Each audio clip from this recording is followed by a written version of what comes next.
I think I have a little bit more of an idea of what this trip is about. It's a pilgrimage.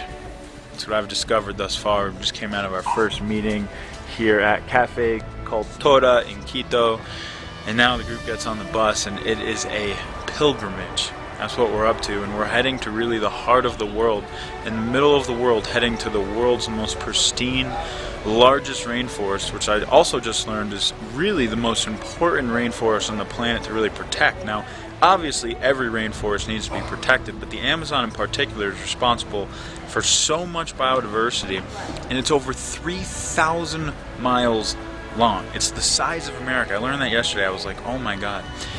So this is a pilgrimage, and I cannot wait to share more with you guys soon about what this is really going to be about. But I have a sense that it's going to be about something very deep, and not just for me.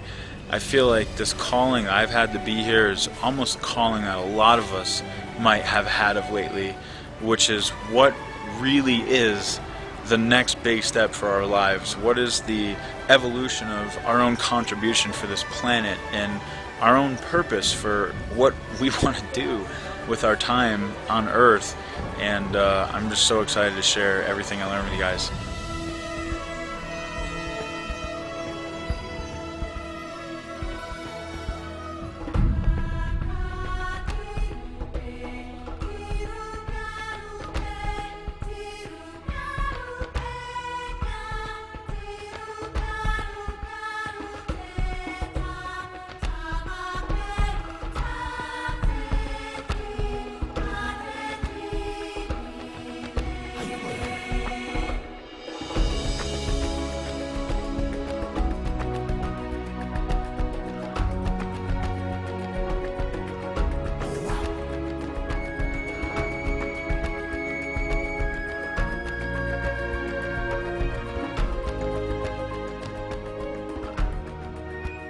So I'm just got to the rainforest.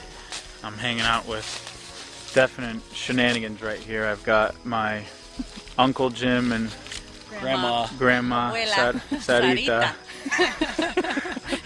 And it's really not true. She's my sister. And we've got our whole group up here, but I wanted to laugh with you guys for a second. We are trudging through the rainforest right now. Some of the scenes I just don't even want to film because I just want to soak them up. They're so beautiful. But it's hilarious. We have two guides, Ashuar guides, who are completely native. Their culture has been living in this forest for thousands of years. They just made contact with the outside world only to really form an alliance to protect this rainforest from oil companies and mining companies and companies that literally will come in and just turn all of this into a desert. And it's funny because they're walking through and they're showing us their plants, and he says, "This is our pharmacy." Looking around, he says, "This is our pharmacy." I thought that was really funny. We started making jokes about Rite Aid. Yeah, you're not going to see any Rite Aid sponsorships out here, but wouldn't that be a great commercial? No side effects, nothing of that kind of stuff, just good stuff.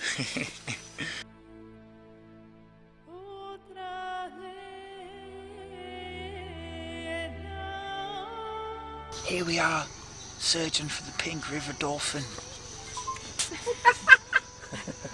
It's a treacherous journey. There's a pink river dolphin.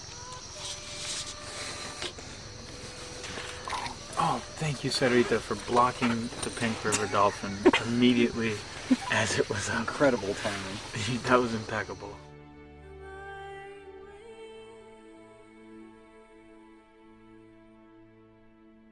Day 2 in the Amazon, my friends, and I've got to tell you that this place is simply just unreal. I don't even know how to describe it, okay?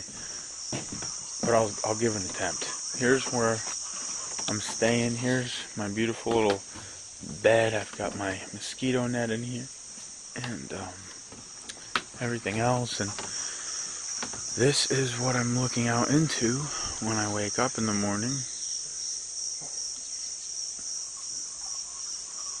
Which you might be able to hear all the noises right now. And I'm telling you, there's something about this place. Last night, I slept so oddly, peacefully, restoratively good. I mean, it was like there is such a lack of noise pollution, and it's like everything that's surrounding you is so much energy. There's so much energy in this place. It's like there's nothing but energy. Like life is just freaking everywhere. And right now we are in the heart of the Ashwar territory. It was a 55-minute plane ride to get here from the outskirts of the Amazon, where there's just nothing. I mean, you're just flying and there's nothing but green forest for 55 minutes, and then we land on this little dirt airstrip, and here we are. So even the meditation, I meditated yesterday, and it was like instantly so dropped in, clear, calm, collective. I don't even know. I'm just starting to sink in here, but there is a power in this forest. There is a power to nature here that I'm just starting to feel and explore, and I have a feeling like I might have some more interesting things to share with you pretty soon. Este sonido puede escuchar unos 3 o 4 kilómetros, ¿sí? Yeah, you can hear this sound around 3 to 4 kilometers.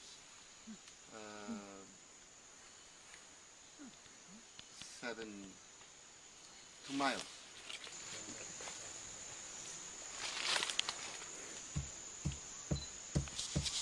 That's the Ashwar president. How do I? So I'm hanging out here with the Ashwar president. He's the president of the entire Ashwar Federation. Me and Sarita back there. You guys have met Sarita by this point. And so he is the president of 7,000 Ashwar people.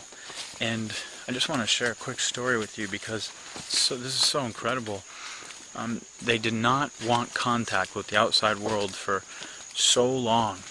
And in the 90s, or it was the very late 80s, they started having dreams, because they're a dream culture, that very imminent danger was coming to them. And they knew that the Western world was coming, really, for their land, for their resources, primarily the oil companies. And so they did the thing they feared the very most, which was make contact with the outside world. And in the last 20 years, they've been learning everything they can about money, about, politics, all these things to really protect their land, to really protect this rainforest from what's happened in countless other rainforests all over the world. If you look at Africa, Africa used to be a rainforest. It is now a desert. And I'm learning these fascinating things, like what happens when you cut down a rainforest is it turns into a desert. It's totally counterintuitive, but the soil here is not fertile at all. In fact, 7 inches underneath it, there's a mycelium growing, a mushroom, that is really responsible for all of this vegetation. And as soon as you cut down this vegetation and the sun hits that mycelium, it kills it, and nothing can grow again, which is kind of crazy. And it's why if you cut down a rainforest, it turns into a desert. And so I'm picking up the sword to help protect this rainforest because, man, is it freaking gorgeous. And it would be a shame if it was gone.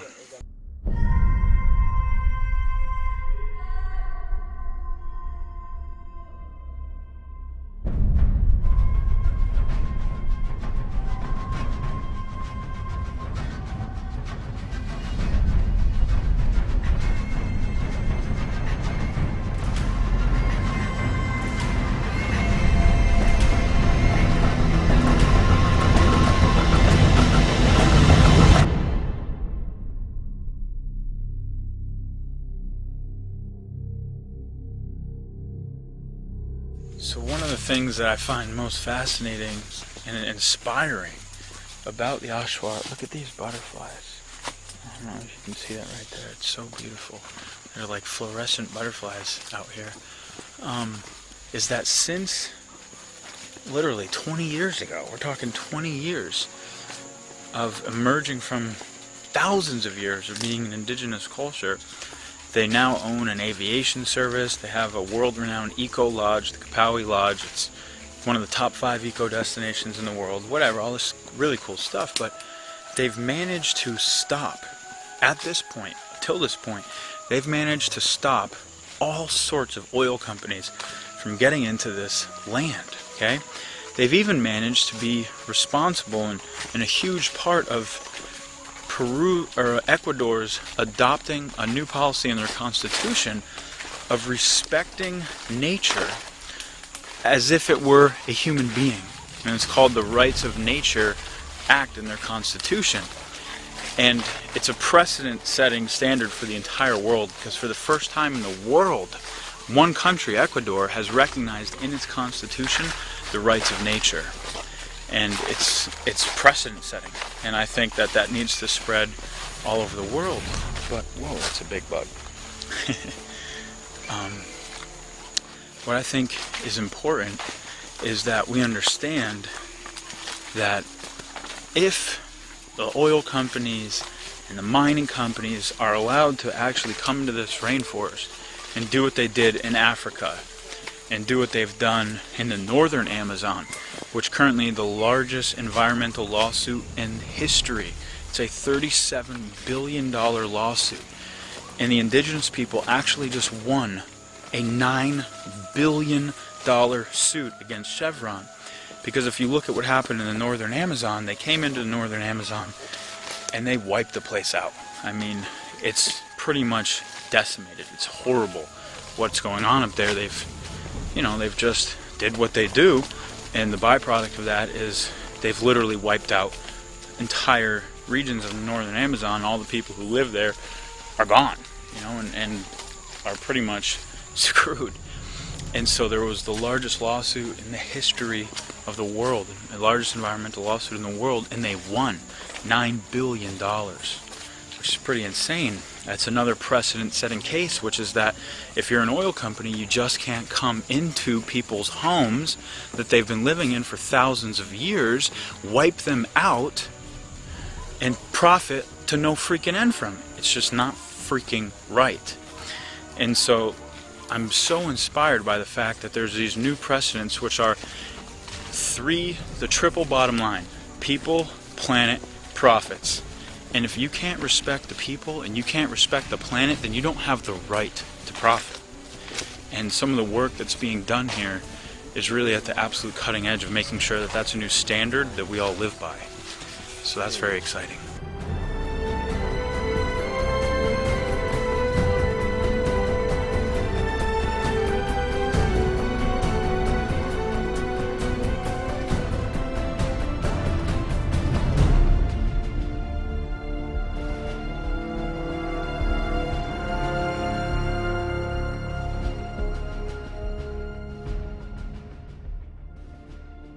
Wow.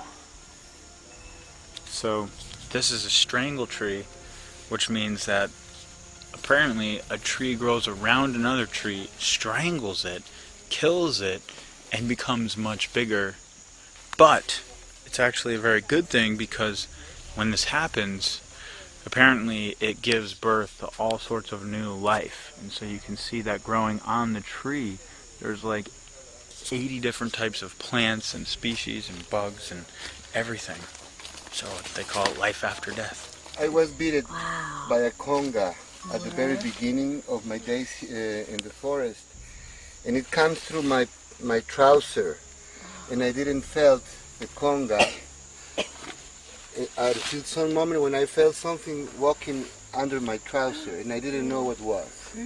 But because I was feeling it walking around, I got scared. I was very young there, and I Giant ants. did that, and it bit me.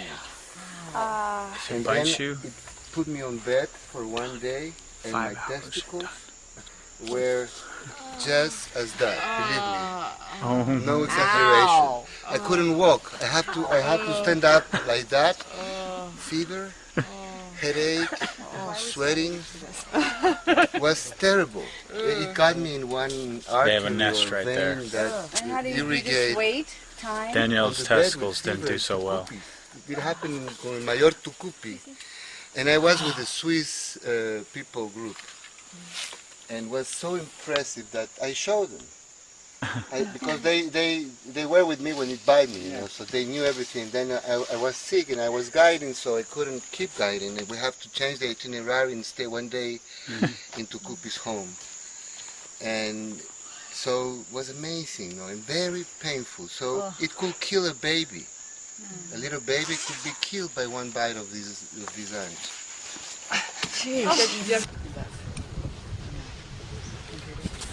We're about to get off and explore an Oshawa village.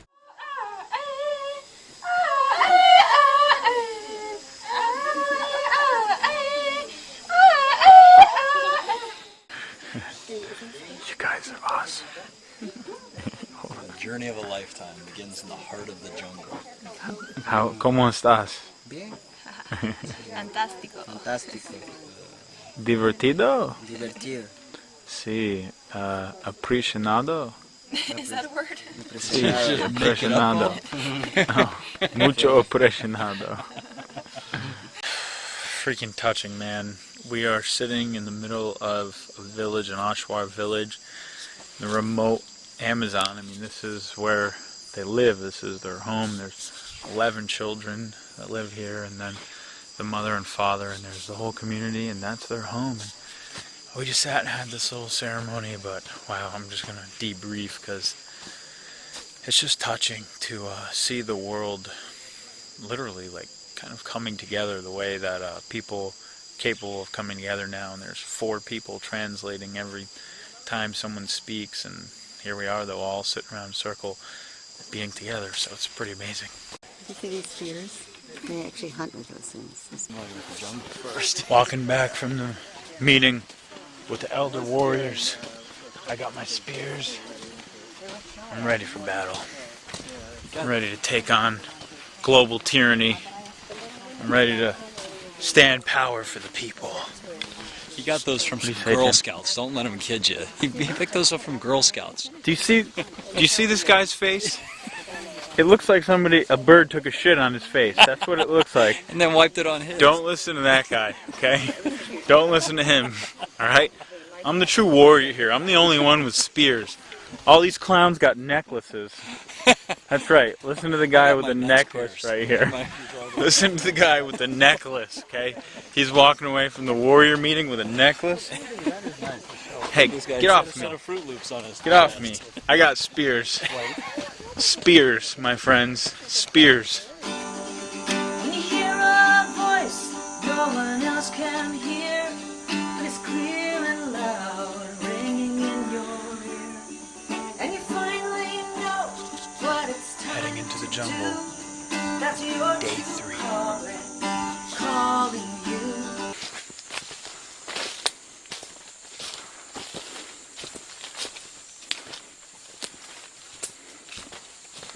So we're on our way to a sacred waterfall to perform the first ceremony of the day. Some sort of tobacco ceremony. But this is the day of ceremonies, and this is most definitely the jungle, my friends. I don't know if you can hear those noises, but this should be interesting. Oh yeah, we've been fasting all day too, so we really haven't eaten much. We had breakfast. I don't know, who knows what time it is now. But that always makes it interesting. But as a sort of way to cleanse ourselves, we're fasting and going to rinse in this sacred waterfall. Man. Oh, these are the experiences, I tell you. Sure beats going to the movies.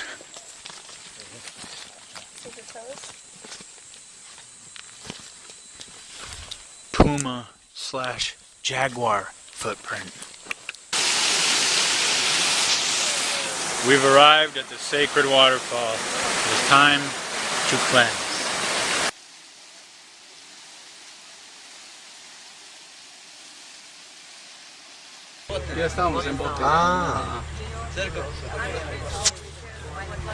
The journey continues, my friends.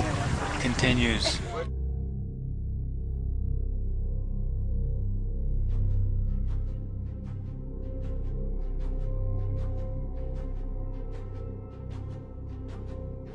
What do you say, Jim? This is the Vision Campgrounds where we go to release and connect. End of the journey, my friend. So the Oshawas are a vision culture.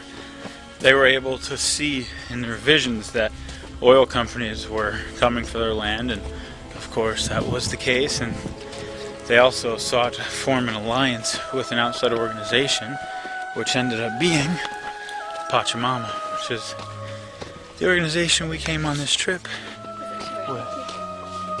But here we go. Wow. You know, I was sitting over there just like looking at this view for a second. It's like just the strangest view, man. It's like straight out of a movie, but I'm taking it in, and you know, there's these thatched huts and jungle coming up, and then this beautiful like sunset in the background. And I started thinking about something that I want to share with you, and it really has to do with what it actually costs to give up on yourself. The cost of giving up on yourself. Because most of the time when somebody gives up on themselves, it's because what they're doing is costing them too much. They feel like, I just can't continue to do this because the cost of my time, my energy, my emotions, my insecurity, the pain, the money, whatever the heck it is, of struggling, of trying something and not succeeding, the cost is too much. Okay, that's obviously not the exact conversation that's happening in people's heads, but that's really what's going on. It's that there's a cost-benefit analysis, and they say, well, this costs too much. And I realized that it is so utterly the opposite of that. That giving up on yourself costs you so much that you really can't even imagine it. You really can't even imagine it. You can't even imagine how much it costs you. Because there was about 90 million times that I could have given up on myself in the last 5 years at some point, at some level. Especially when I was just starting out, before I had any money, before I had any validation, before I knew if I could do it, before I knew how I was going to do it, before I knew anything. I had every reason in the world to give up on myself, because that's what you are giving up on as an entrepreneur. Certainly nothing else. And look at this. I mean, just like this entire trip, this journey I've been sharing with you guys, I mean, who knows, like, I couldn't have imagined being here 5 years ago. I couldn't have imagined helping tens of thousands of people become more powerful entrepreneurs and move forward in life. I couldn't have imagined living in a dream home in San Diego. I couldn't have imagined working on the things I'm working on and projects I'm working on for the future. I couldn't have imagined, you know, working with this amazing organization, Pachamama Alliance, and helping create a more sustainable, just, fulfilling world for, you know, the entire human family, which is some of the projects we're working on. I couldn't have imagined any one of those things. Yet that's what I would have paid. I would have paid being here right now. This experience, one of the most incredible ones in my life, if I had given up on myself. The cost of your future is what you are paying when you give up on yourself. You're paying the most amazing future you could imagine. You're paying the most amazing, rewarding life that comes from when you know that you have given something your all and you have lived up to your full potential. That's what you're paying. You're paying that life when you give up on yourself. And that's a choice that every single one of us is brought face to face to so many times in our business. And when you're brought to it, if you haven't already been brought to it, or if it resurfaces again in some fashion in your life, which odds are it will, no matter how successful we think we are, we always meet our edge. And when that edge surfaces and you say, well, this just costs too much, I can't continue, it's too hard, It's cost too much money, it takes too much time, whatever. Think about this video and think about this and just imagine, because you can't even really imagine what you're giving up, but imagine the true cost. And when you do that, know that you can't even imagine how much it costs you to give up on yourself. It's true.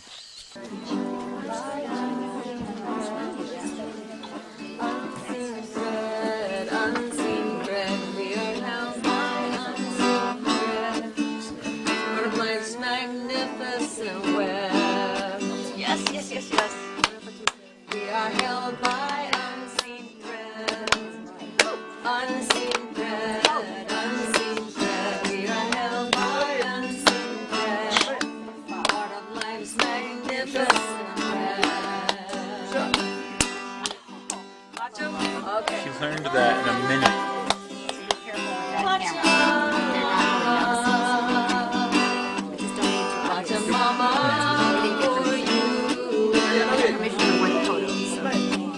I give away these guitars because I just can't resist it. I buy them myself.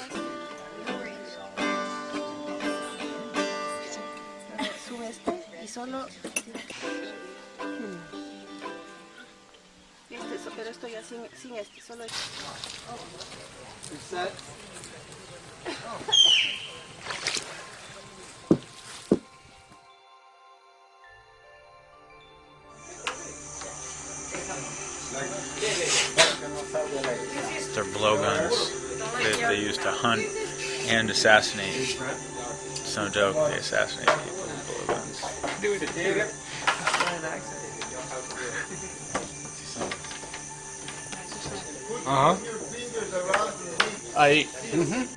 But I kind of got into this, can you tell?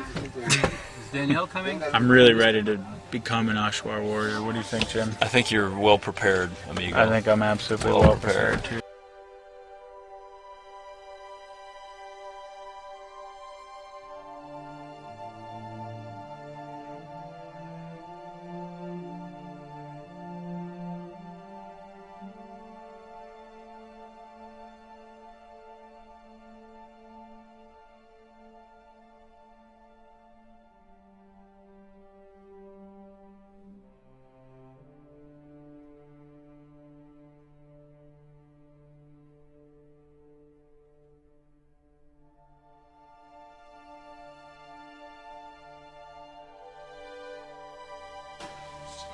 This trip honestly feels like it was like a life. I feel like there's years I've been on this trip, you know?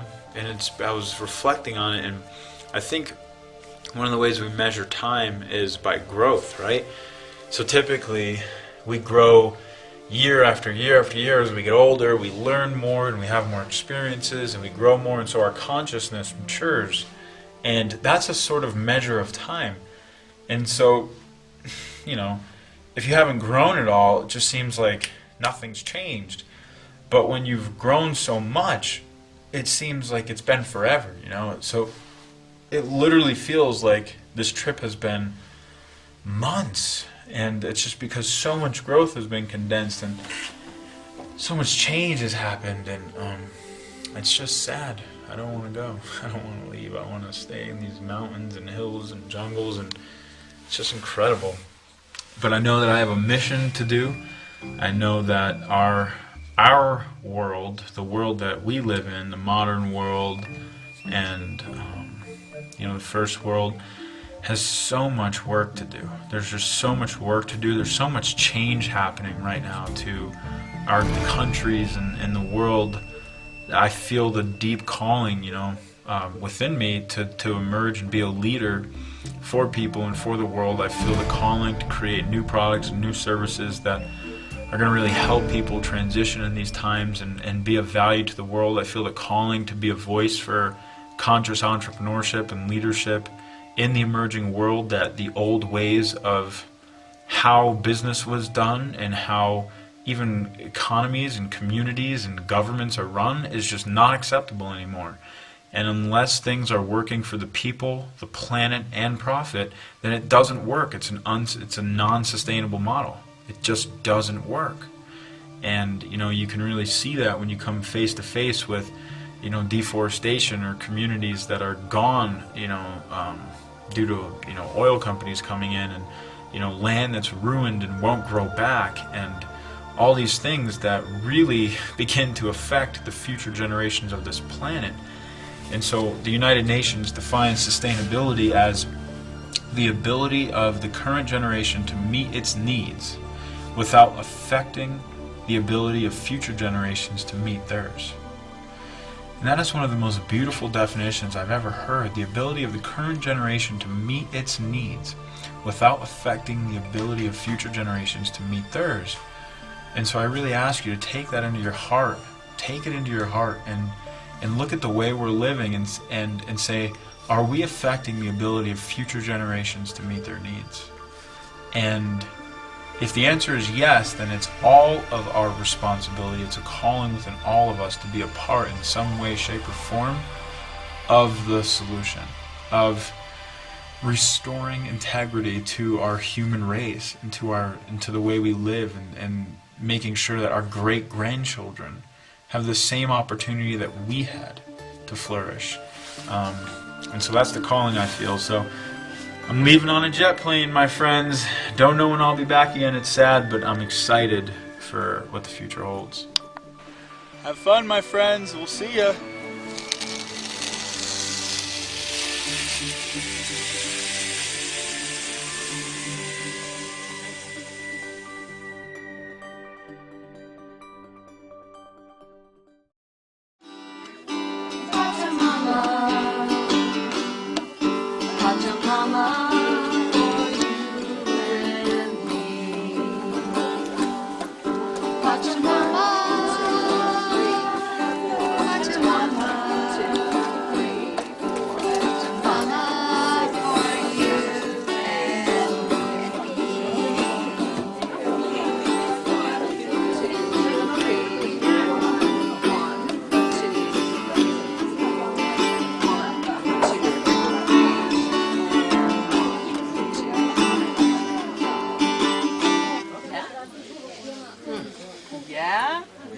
Berlin will help you.